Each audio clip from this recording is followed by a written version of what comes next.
Cara Marta, cara Emma, dear friends, first of all, thank you for your invitation and for this initiative. I'm really sorry I cannot be with you today.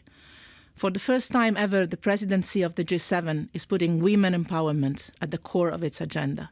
It's an important step. And indeed, every conversation about growth and sustainable development in our age should keep a strong focus on opportunities and education for all women. This is not just about women's rights and social justice. It is also a matter of economic development.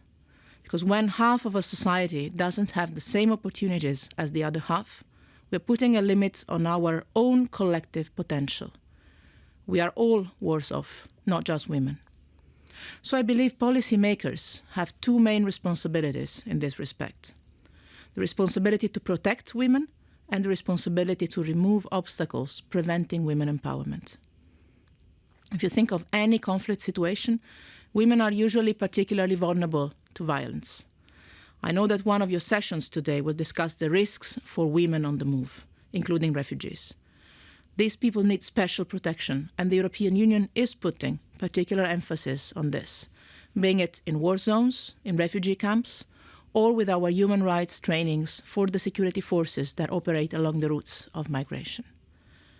At the same time, in many of the same conflict situations, women can be a crucial actor for peace, the engine for peace.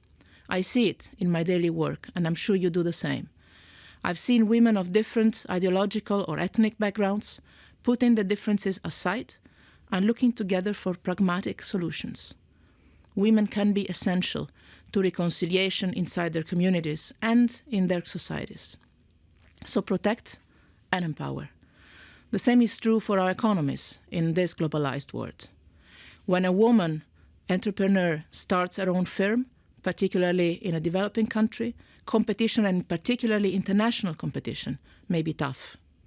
Globalization can put a disproportionate burden on the weakest people of our societies.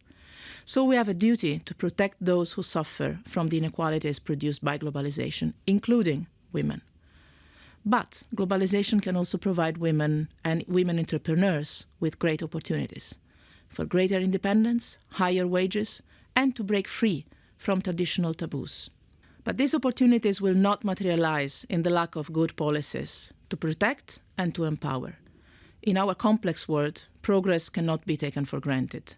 It calls for everyone's commitment, and it requires the engagement of world powers on a global scale. That is why your work within the G7 is today so important. So I thank you again for bringing women empowerment into the G7 agenda, not only for women, but for every one of us. Thank you.